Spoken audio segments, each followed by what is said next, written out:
नमस्कार, स्वागत है आपका के न्यूज में। आप देख रहे हैं खबर उत्तर प्रदेश। शुरू करते हैं इस वक्त की सुर्खियों का। 28 मई को सीएम योगी का संत कबीरनगर दौरा। डीआईजी बस्ती, डीएम और एसपी ने कार्यक्रम स्थल का किया निरीक्षण। विकास कार्यों को सीएम देंगे सौगात। जून में शुरू होगा इंटरनेशनल फिल्म सिटी का निर्माण। सीएम योगी करेंगे फिल्म सिटी का शिलान्यास।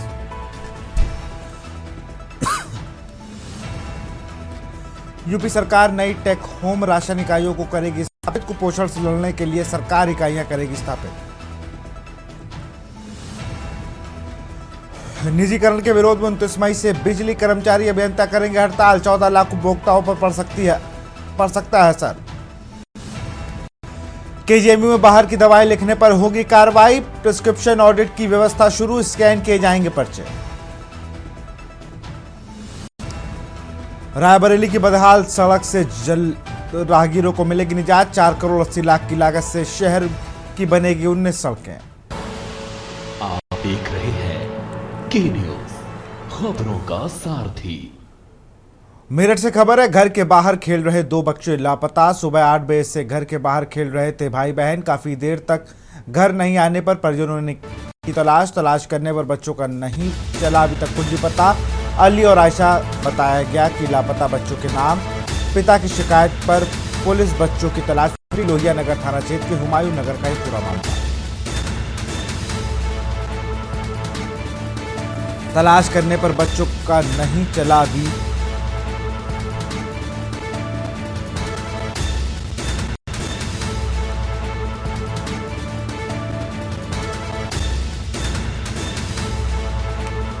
अली और आयशा बताए जा रहे हैं बच्चों के नाम। पिता की शिकायत पर पुलिस बच्चों की तलाश में जुटी।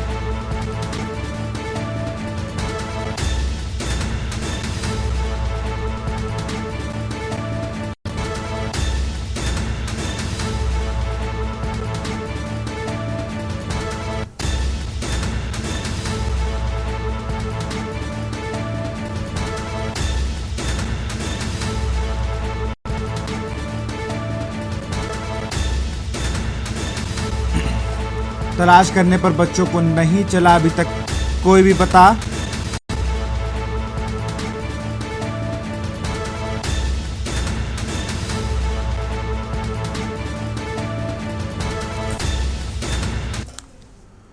हमीरपुर से खबर है, युवक की हत्या से इलाके में हड़कंप। युवक के गले व शरीर में चोट के निशान। घर के बाहर शव देख लोगों ने पुलिस को दी सूचना। Dog squad forensic team police अधिकारी मौके पर मौजूद। पुलिस ने शव को पोस्टमार्टम के लिए भेजा। मौके पर पुलिस जांच पड़ताल में जुटी। युवक के गले व शरीर में चोट के निशान।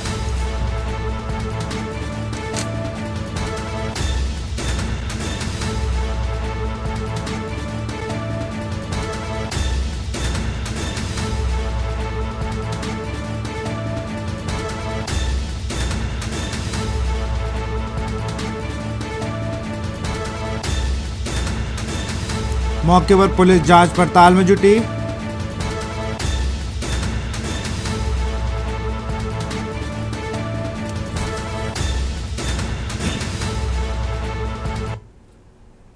हापुड़ से खबर, लाखों की ज्वेलरी सहित नकदी ले उड़े चोर। 10 तोला ज्वेलरी व 2.25 लाख नकद हुए चोरी। मकान का ताला तोड़कर वारदात को दिया अंजाम। पुलिस ने घटना स्थल की कराई फॉरेंसिक जांच। देहात थाना क्षेत्र के एलन स्कूल मार्ग कई ये पूरी घटना। मकान का ताला तोड़कर वारदात को दिया अंजाम। देहात थाना क्षेत्र एलन स्कूल मार्ग की ये घटना।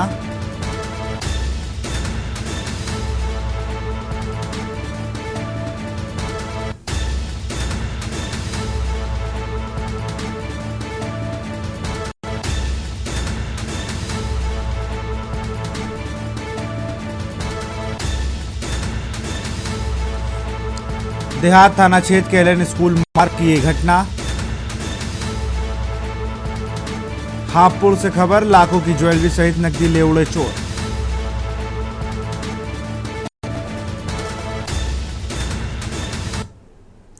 सोनभद्र में यात्री जहर खुरानी का शिकार। सोनभद्र से खबर, यात्री हुआ जहर खुरानी का शिकार। ट्रेन में उचक्कों ने लूटे मोबाइल, पैसे और आधार कार्ड। मिर्जापुर चौपन जा रहे थे। दीनानाथ विश्वकर्मा चौपन रेलवे स्टेशन पर गिर पड़ा यात्री। रेलवे पुलिस से परिवार को दी सूचना। भाई हरिओम ने चौपन सीएससी में कराया भर्ती।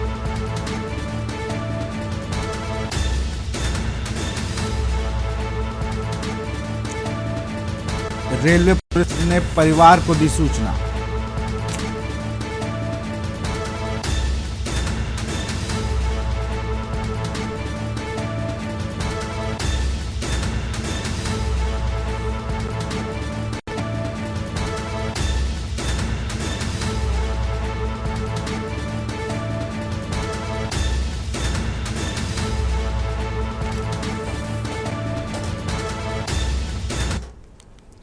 खबर प्रयागराज से। डिप्टी मुख्यमंत्री केशव प्रसाद मौर्य आज रात लगभग 10 बजे नई दिल्ली से प्रयागराज पहुंचेंगे। वह सर्किट हाउस प्रयागराज में रात्रि विश्राम करेंगे। डिप्टी सीएम केशव प्रसाद मौर्य का यह दौरा 2 दिनों का होगा, जिससे वह विभिन्न सरकारी और सामाजिक कार्यक्रमों में सम्मिलित होंगे। प्रशासन ने डिप्टी सीएम के स्वागत एवं कार्यक्रम की तैयारियां पूरी कर ली हैं।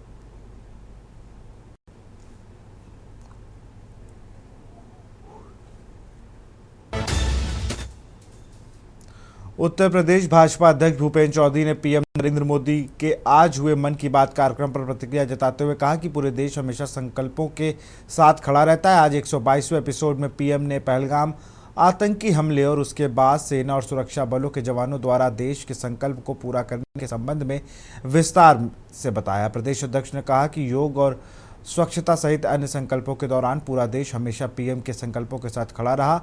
उन्होंने कहा कि यह कार्यक्रम सभी वर्गों को प्रेरित करता है, इसलिए निश्चित तौर पर पीएम की मन की बात से देश एकजुट करती है।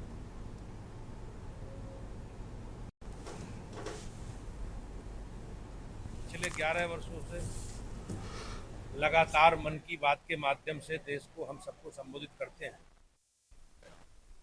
और जो देश के सामाजिक, राजनीतिक, आर्थिक और हमारी सुरक्षा से जुड़े विषय हैं उन पर चर्चा मन की बात के माध्यम से देश के लोगों से वो करते रहे। आज उनका 122वां एपिसोड था मन की बात का और आज के एपिसोड में जिस प्रकार से माननीय प्रधानमंत्री जी ने 22 तारीख की पहलगांव की घटना के बाद इस प्रकार से हमारी सेना ने, हमारे सुरक्षा बलों ने हमारे देश के संकल्प को पूरा किया और पाकिस्तान के प्रति, आतंकवाद के प्रति और आतंकवादियों के प्रति जो हमारी नीति है उस नीति का कठोरता से पालन किया। खबर हरदोई से। समाजवादी पार्टी के वरिष्ठ नेता राम ज्ञान गुप्ता की अध्यक्षता में आज एक महत्वपूर्ण बैठक आयोजित की गई, जिसमें ऑटो रिक्शा और ई रिक्शा चालकों की समस्या पर चर्चा की गई। बैठक में दर्जनों चालकों ने भाग लिया और अपनी समस्याएं सपा नेताओं के समक्ष रखी। राम ज्ञान गुप्ता ने बैठक को संबोधित करते हुए हरदोई जिला प्रशासन और ट्रैफिक पुलिस पर गंभीर आरोप लगाए। उन्होंने कहा कि जिले में ऑटो और ई रिक्शा चालकों को अनावश्यक रूप से प्रताड़ित किया जा रहा है। ट्रैफिक पुलिस द्वारा अवैध तरीके से वाहनों को सीज किया जा रहा है, जिससे गरीब चालक वर्ग के सामने रोजगार का संकट खड़ा हो गया है। आज ई रिक्शा चालकों की समस्याओं को लेकर, नगर की विभिन्न समस्याओं को लेकर एक बैठक बुलाई थी। बैठक में तय हुआ है रिक्शा वालों की जो समस्याएं हैं, अगर उनका निदान नहीं हुआ तो हम समाजवादी लोग सड़कों पर उतरकर आंदोलन करेंगे। ई रिक्शा वालों की समस्या है कि उनके पास कागज़ भी होते हैं तब भी प्रशासन उनकी गाड़ी सीज कर देता है। सब रिक्शा वाले परेशान हैं। वही नगर का हाल है, ना कहीं साफ सफाई है, ना कहीं दवा छिड़काव हो रही है, मच्छरों का प्रकोप है। इन समस्याओं को लेकर आज हम लोगों ने मीटिंग की। थाना क्षेत्र के गीता नगर क्रॉसिंग स्थित आमिया नर्सिंग होम में इलाज के दौरान एक अधेड़ व्यक्ति की संदिग्ध मौत हो गई। मौत की खबर मिलते ही परिजनों और साथ आए वकीलों ने नर्सिंग होम में जमकर हंगामा किया। परिजनों का आरोप है कि गलत इलाज के कारण मरीज की मौत हुई। सूचना मिलते ही रावतपुर थाना पुलिस मौके पर पहुंची और स्थिति को नियंत्रित किया। पुलिस ने शव का पंचनामा कर पोस्टमार्टम के लिए भेज दिया है। वहीं परिजनों की तहरीर के आधार पर नर्सिंग होम के खिलाफ कार्रवाई का आश्वासन देते हुए जाँच शुरू कर दी है।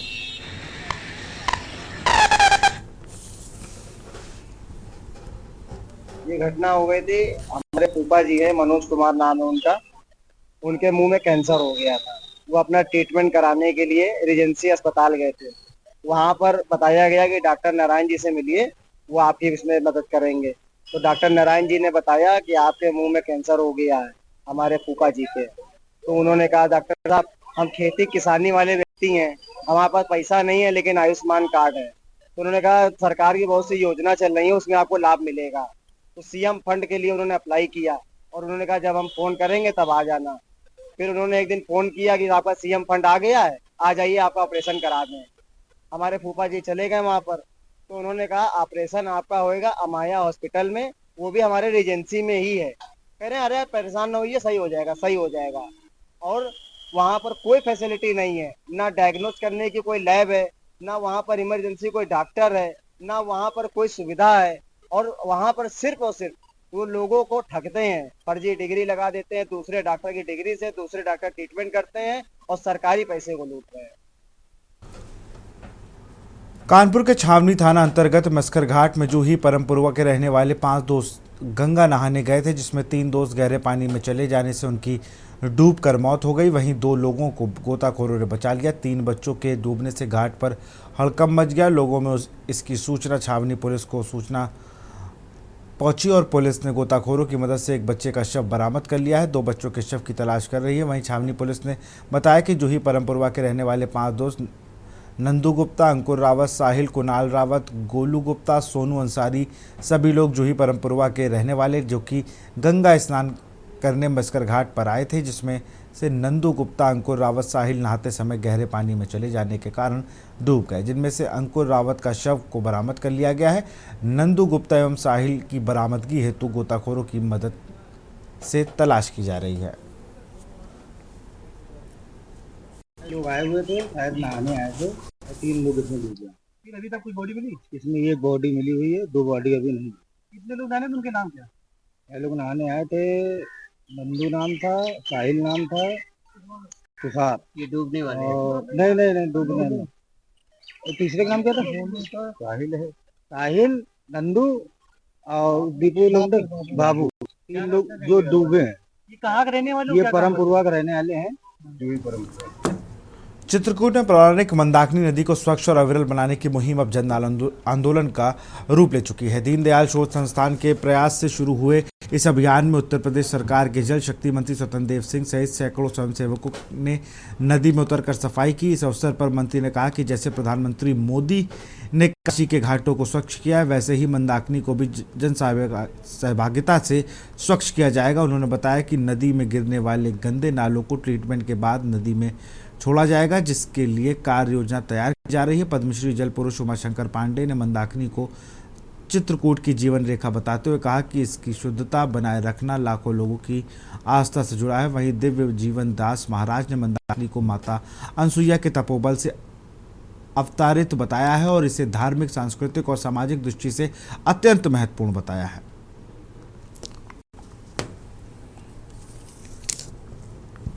अभियान के रूप में हम लोग शुरू किए हैं। मंदाकिनी जी की एक स्वच्छता अभियान चल रहा है और पंडित दीनदयाल उपाध्याय शोध संस्थान के राष्ट्रीय सचिव अभय महाजन जी के आग्रह पर नेतृत्व में मध्य प्रदेश, उत्तर प्रदेश के सभी लोग, अधिकारीगण, कर्मचारीगण और नेतागण और सभी कार्यकर्ता और सामाजिक संगठन के लोगों ने लेकर एक भव्य और सुंदर अभियान चलाए, जिसके कारण लगभग 3-4 घंटा से लोग सफाई स्वच्छता अभियान में लगे।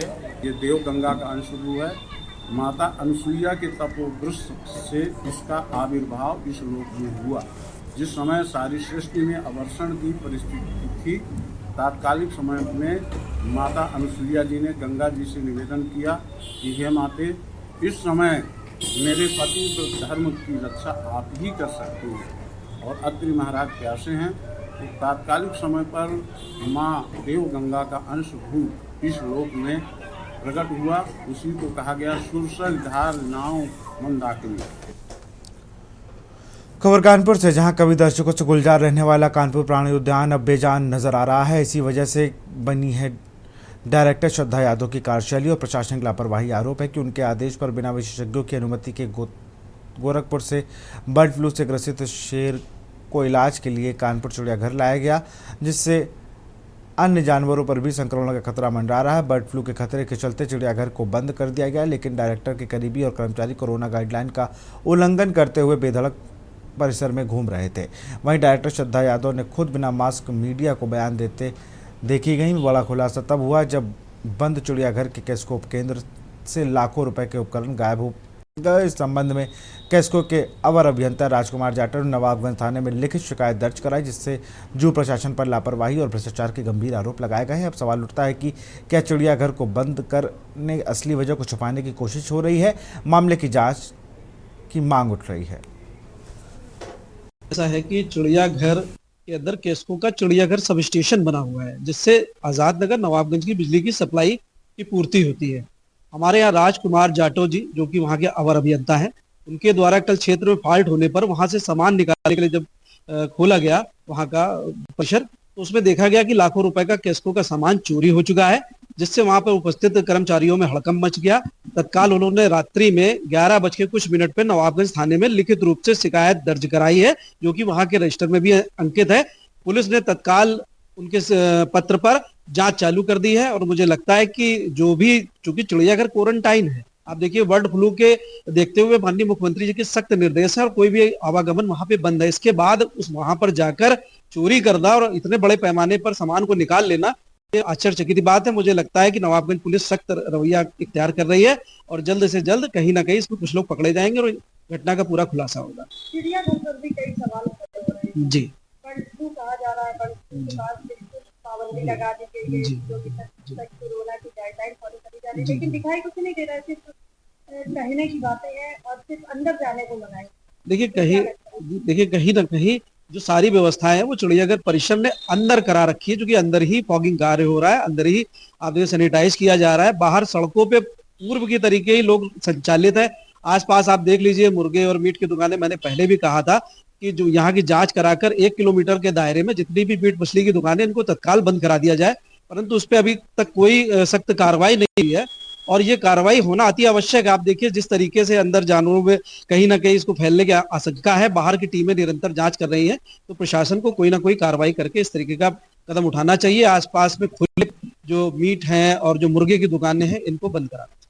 आपको क्या सही लग रहा है, क्योंकि अंदर किसी का जाना नहीं है, मीडिया भी नहीं जा सकती है, लेकिन सिर्फ गाइडलाइन बता दी जाती है, ये हो रहा है, क्या ये सब चीजें हो रही है? नहीं, देखिए अगर ऐसा है कि बाहर की टीमें आ रही है, निरीक्षण कर रही जा रही, तो मुझे लगता है कहीं ना कहीं सैनिटाइज वगैरह और मॉक्स लगाकर जो जाने की कुछ प्रमुख लोगों को अनुमति, उनको तो कम से कम जाने दिया जाए, जो वहां की सच्चाई है वो समझ में आए, अंदर क्या घटित हो रहा है, क्या घटनाएं हैं, क्या पशुओं की व्यवस्थाएं हैं, उनके साथ क्या हानि हो रही है। अगर बाहर जानकारी नहीं होगी तो प्रशासन कुछ छुपाना चाहता है, मुझे ऐसा लग रहा है।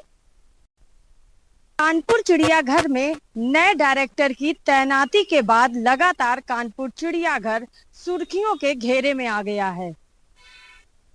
डायरेक्टर श्रद्धा यादव के आते ही आरोप लगा कि गोरखपुर से बर्ड फ्लू ग्रसित बाघ को कानपुर चिड़ियाघर बिना विशेषज्ञों की अनुमति के लाया गया, जिसके कारण कानपुर चिड़ियाघर में बर्ड फ्लू ने दस्तक दे दी। ग्रसित शेर के मरने के बाद चिड़ियाघर के लगभग 1250 जानवरों पर मौत का खतरा मंडराने लगा है। लगातार बर्ड फ्लू से जानवरों की मौतें हो रही हैं, वहीं डायरेक्टर बिना कोरोना की गाइडलाइन करे अपनी बाइट भेज रही हैं मीडिया में चमकने के लिए। इतना ही नहीं, चिड़ियाघर परिसर को कोरोना की गाइडलाइन का हवाला देकर सील कर दिया गया है, मगर कर्मचारी और डायरेक्टर के पसंदीदा लोग लगातार चिड़ियाघर आ रहे हैं और जा रहे हैं। इतना ही नहीं, मीडिया को इस पूरे प्रकरण से दूर रखा गया है और चिड़ियाघर में जाने की अनुमति भी नहीं है। लेकिन अब चिड़ियाघर का एक नया मामला सामने आया है, जहां पर कैस्को के अवर अभियंता राजकुमार जाटव ने नवाबगंज थाने में एक एप्लीकेशन दी है।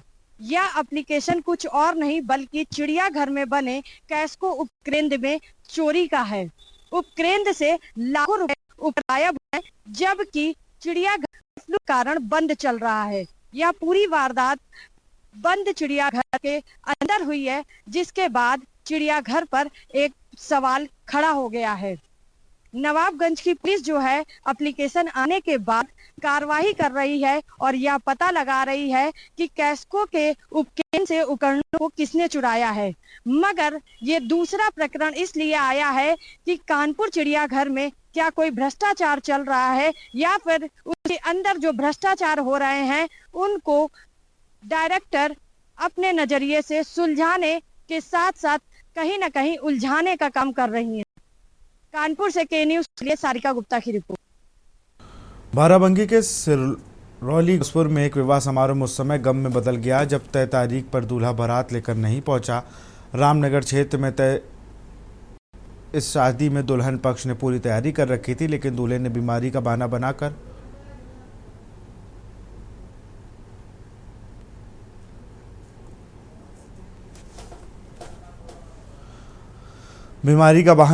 आकर आने से इनकार कर दिया। दुल्हन ने बताया कि दूल्हे लगातार संपर्क बना हुआ था, वह बारात लाने का आश्वासन दे रहा था। परिजनों का आरोप है कि दूल्हे के पक्ष ने 1 लाख रुपए नकद और अपाचे मोटरसाइकिल के अतिरिक्त रखी थी। शादी की सभी रस्में पूरी हो चुकी थी और रिश्तेदार भी पहुंच चुके। दुल्हन के पिता ने बताया कि उन्होंने कर्ज लेकर शादी की तैयारियां की थी। घटना की सूचना पुलिस को दी गई, लेकिन तत्काल कोई समाधान नहीं निकला। और इन लोगों ने हमको धोखा दिया है और सिर्फ बतावत रहे कि हमारे बच्चे की तबीयत खराब है, हैं? और सिर्फ बेड के ऊपर डाल के हमका बेवकूफ़ बनावत रहे हैं, हाँ? और जौन साहब 1 लाख रुपया नगद और कहीं ना गाड़ी अपाची ले आए हैं। हाँ, आपने दहेज में क्या दिया था? आपका दहेज लगा? हम सर जो है लड़की की विदाई सामान हम कर पाए हैं और बाकी दहेज हम दे नहीं पाए। उनकी मांग क्या थी? मांग 1 लाख रुपया और अपाची गाड़ी। हाँ, तो इसी के लिए वो बारात लेके नहीं आए? हाँ, इसी के लिए केवल बताए रहे कि हमारा लड़का बीमार है, ये है वो है, हमारी दुनिया भर पर बताए नहीं। और जबकि हमारे यहाँ के लोग भी बच्चे गए हैं, सब हम मुलाकात किए हैं। खबर बाराबंकी से। यहाँ जिले में एक दिल दहला देने वाली घटना में हथगोला विस्फोट के चलते 26 वर्षीय युवक शैलेंद्र सिंह की मौत हो गई। मृतक पेशे से बीज कारोबारी था, 3 बच्चों के पिता था। घटना के बाद गांव में तनाव का माहौल बना है। परिजनों ने इस मौत पर साजिशन हत्या बताते हुए गुड्डू सिंह, मेघा, इंद्रजीत बघेल, मुन्ना, राहुल और दीपक समेत कई लोगों पर गंभीर आरोप लगाए हैं।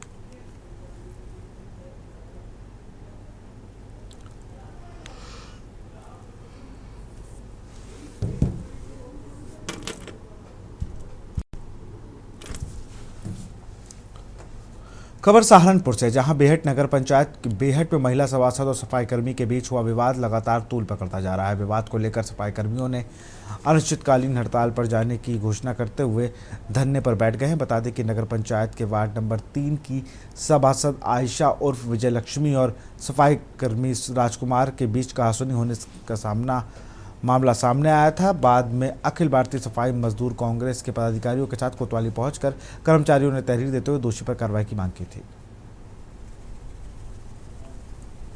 वार्ड नंबर 3 की एक सभासद है आयशा और विजय लक्ष्मी, उसने हमारे सफाई कर्मचारी के साथ ऑन ड्यूटी बदतमीजी की है और उस वीडियो को गलत तरीके से वायरल किया है। अच्छा,